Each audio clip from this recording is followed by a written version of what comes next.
when I got there, David Von Erich had a surprise waiting on me, and it was a great surprise. So what an adventure living with the Von Erichs for a year and a half.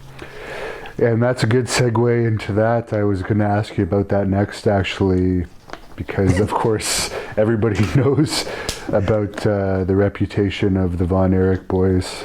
Yeah, we were all kind of bad boys. Of course, I got more corrupted there, I guess. It's like my whole life of straightness was kind of succumbing to this party stage in life, and I just had, Fritz and Doris were like family to me. And this is a great story, and when I see Kevin in Hawaii, I'll see him again this summer. He's got a beautiful place in Kauai. It's absolutely beautiful. 31 acres, 10 acres of wetland right across from the beach, and it has everything on it. It's just absolutely breathtaking. And his wife Pam, his two sons, Marshall and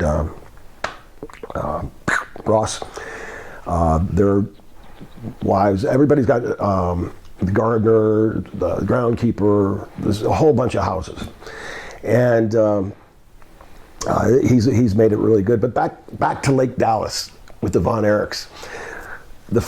After this great night of David finds this pretty good-looking girl, and she meets me at the door and just grabs me and kisses me, and so that was a surprise. I'll leave it there. And so that night, we finally go to sleep. The next morning, I hear, baby, get up. I said, what? I see David in his robe, in his underwear, and he's got a big Magnum, like a dirty, hairy gun, and he's running across the door, and he sees a cat. Bam, bam, bam. So, I don't like him. I didn't want him to shoot the cat because I hate cats. Comes back and he says, I hate cats. And that's how my first day at the Von Erichs was. And it was, it was crazy. I mean, Doris, the mom, was a saint, an angel. She really got me to, really helped me with my life, getting over the divorce, getting into God and having faith, and just treated me like a real son. And Fritz treated me like a son as well. He put a $100 bill in my check every week and asked me to watch the boys. I said, great. He says, listen, Brian, I know you got a great reputation, and I'm kind of worried about David and Kevin and Carrie, and I really want you to kind of keep an eye on them for me, if you will. I said, yes, sir, whatever I can, I'll certainly keep an eye on them, 2 eyes. And so we decide together that, we want to take a stab at growing some marijuana. So we clear out this patch. You got to understand, they're on like hundreds and hundreds of acres, and there's Kevin's house, and then Terry's house, and then David's house, and then the big house where Chris and Mike were still at. And so anyway, they're far away, pretty far, you could ride the horse there. And I get the bush hog and till up the soil, and we all get together. 4 of us are working on this marijuana field, and we have no clue really what we're doing. We're reading out of a book. So, because I forget one of the, I can't remember if it was Al Madrill or who it was.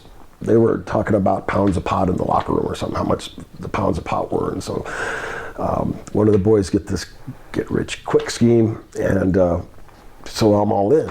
And I've been reading this book on, I used to do a lot of gardening and stuff with my grandfather in Arkansas, a lot of farming, and we'd always go in the garden. So I knew a little bit about growing things, and before we know it, we have these pot plants, and which is called a sativa. There's an indigo and a sativa pot plant, and we had the sativa pot plants, which can get to be 12, 14 feet high. Well, they're about at least 8, 9 feet tall.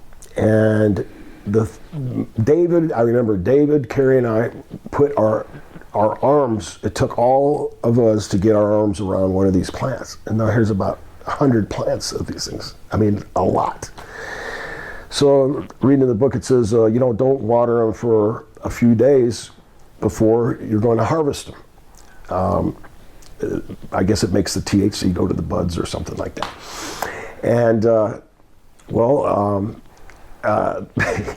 Kevin leaves. We had 3 hoses, 100-foot hoses hooked together, and there we had a layer of corn around the outside of the pot plants. And so Kevin leaves this hose down there, and he's not even supposed to water them. And why he leaves the hose, I don't know. We're just all thinking about, well, we're going to get rich. Al Madril's going to get rid of this, but boom, we're going to have some money finally. And and it was all in innocence. It wasn't trying to hurt anybody or do anything wrong. But and it is legal in Canada now, so the yes, it's legal in Canada. It'll be legal everywhere pretty soon. But so. And it's legal in Florida too, just not to smoke, but that's about to be changed. So all of a sudden, the phone rings at the house, and I hear, and David says, "Yeah, Dad, what's wrong? What did I do?" Okay, he hangs up the phone. And he says, "Brian, I got to go to my dad's house. There's something wrong." I said, "What's wrong?" He said, "I don't know, but he wants to see me." I said, "Well, okay." So David comes back, and he's like a pale white almost color. And he said, "Oh, you're not going to believe what I just been through." I said, "What you been through?" He said, "Well, Brock went to the garden. Kevin left the hose. Brock's the guy, the gardener, or the farm guy that takes care of the property. And Brock found the pot field and took a piece to Fritz. They both went to the Denton Library, got a encyclopedia or a book that had marijuana in it. They compared it, they looked, and they saw that it was marijuana.